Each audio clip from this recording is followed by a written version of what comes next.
Okay, we're gonna make some seed starting mix and some potting soil.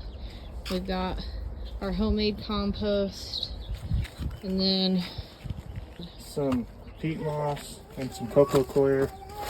We got both just so we could show you guys whatever you have in your area available, you can use it. Both work about the same. This is a more sustainable option than this, but we wanted to show both.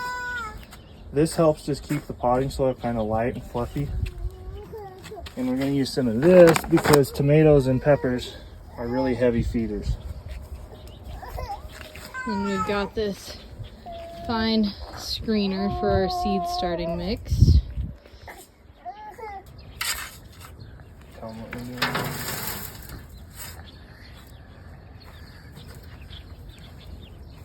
doing. We're just screening the compost. This is a 1/4 inch. Super fine.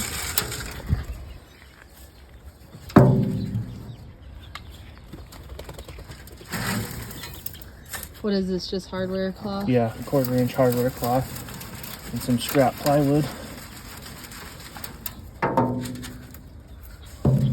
We don't need very much because we're just doing a few things inside this year.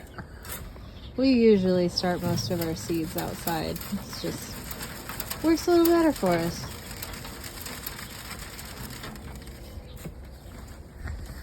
And that's kind of the finished product. Nice, fine. It's got a lot of wood in it, but that's all right. Doesn't bother me none. We just got not quite half a 5-gallon bucket. Right now, seed starting mix doesn't need a ton of fertility. Just needs to be fine so you got good seed to soil contact for germination. This is the peat moss, right? Yep, and this will just help keep it nice. We're gonna go about 50-50. I don't know if that's right or wrong. That's just what we're gonna do. This is our first time trying to make all this stuff. It's pretty dry, so I'm gonna just kind of crumple it as I go.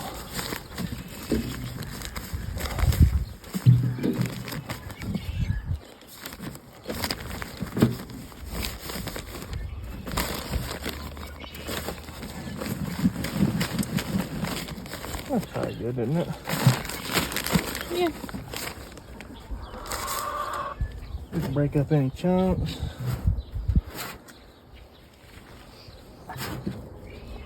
All this stuff we got is organic too. We're trying to stay away from chemicals and all that junk if we can. It's part of growing your own food. So this is the compost that we just screened. Now we just mix.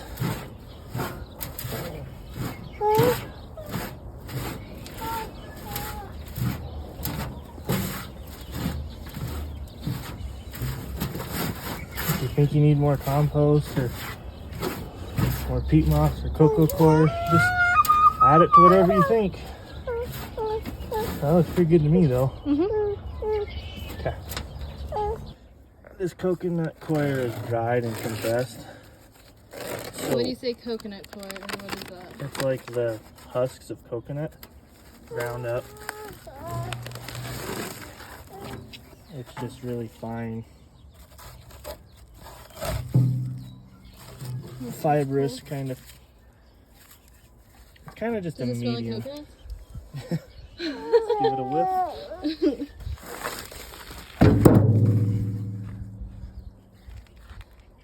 So this is super, super, super dry.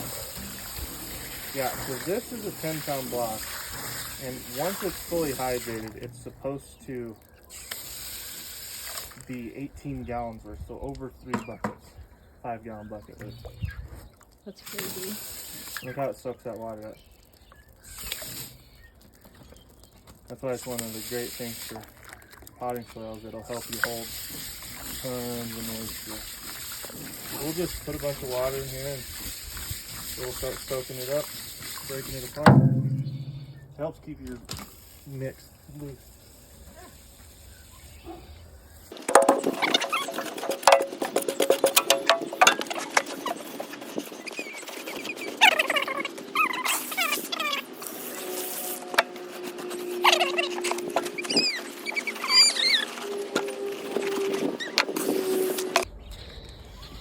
This is after it soaked up all that water. Is it really wet?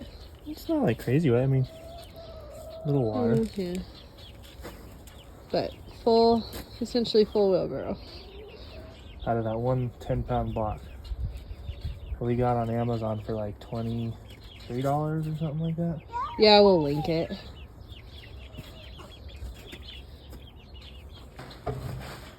We're just gonna dump all our ingredients right there. Start mixing. Go ahead and add the perlite to it. This is just to keep everything light, right? Yep, light and fluffy. Light and fluffy.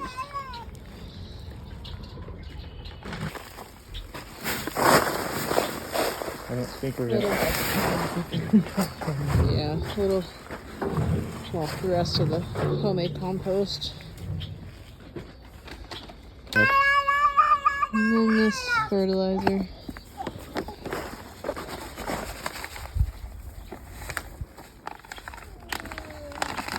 This stuff's very slow release. So having like active compost will help.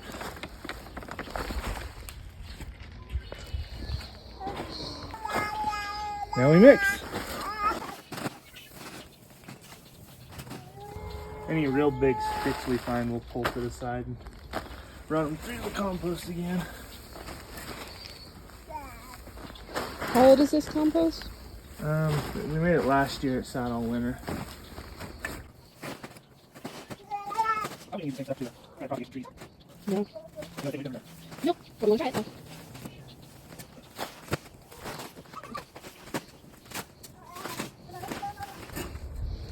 We make our compost out of kitchen scraps,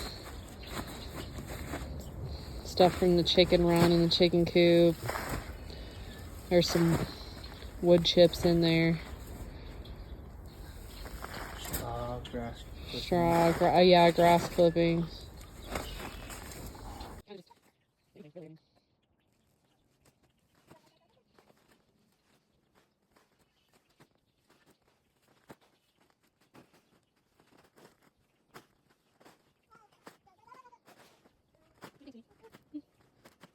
We're probably less than $30 in all of this. Yeah.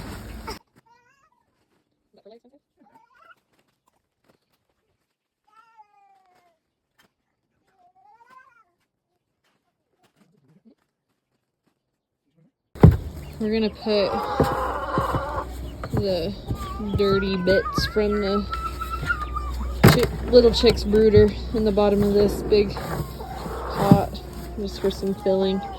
There's some organic matter in there too. Oh yeah. All this carbony wood chips will soak up anything that leaches out of it. Should be cool.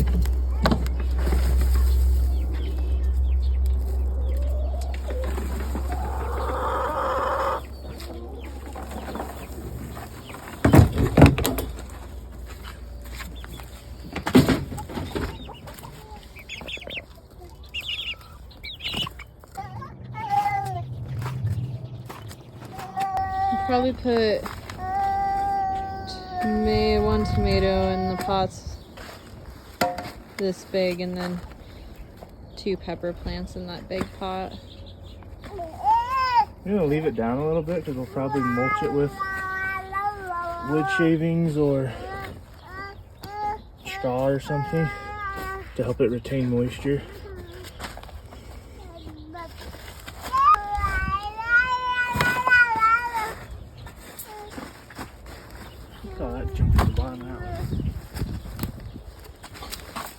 Shockingly, that may or may not break down when we dump this pot out at the end of the growing season. What's that? Those sticks, right? Yeah, they could real easy. I bet those wood chips break down a ton at the bottom in just one season. I bet there'll be worms in it and everything, even though they're set up on the flagstone there. Yeah.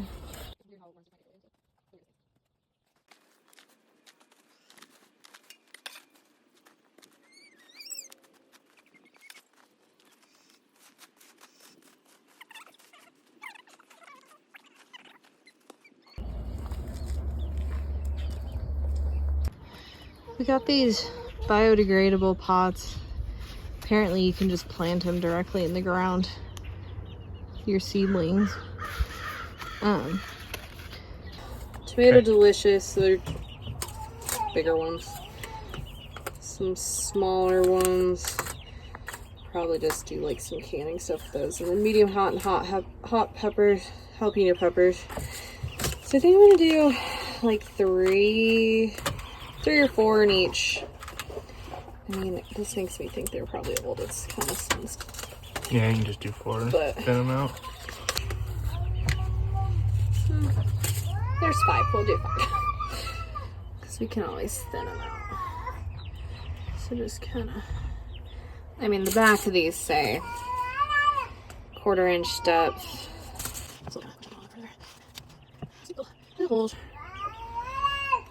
Like I said, I'll thin these out. Otherwise, this will be way too many pepper plants if they take off.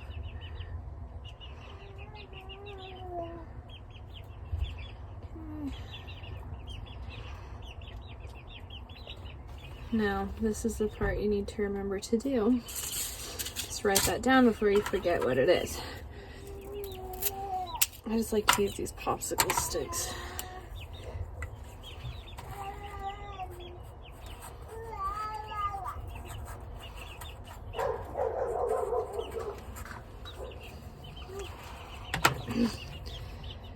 Like that. And these are medium. Same thing, 1/4 inch.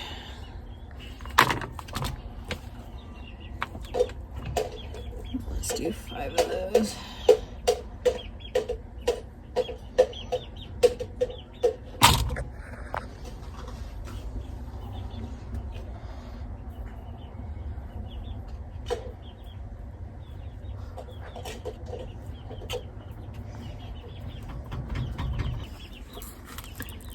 Label my popsicle stick.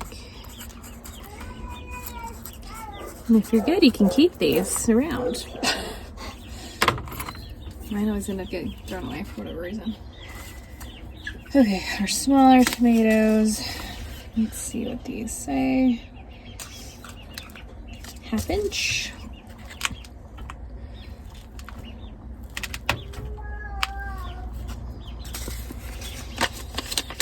Ish.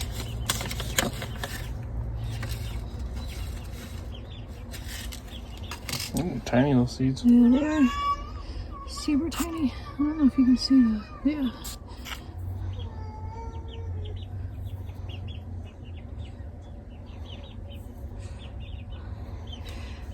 I did these tomatoes a couple years ago and they like went nuts with greenery.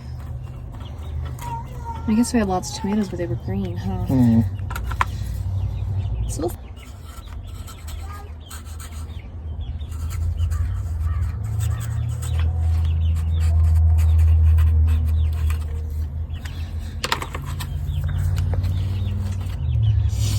and then our big, delicious tomatoes.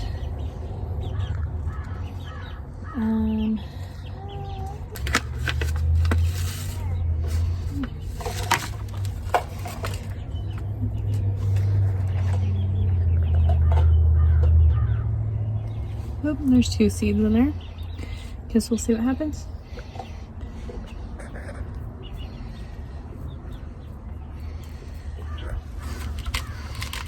Okay.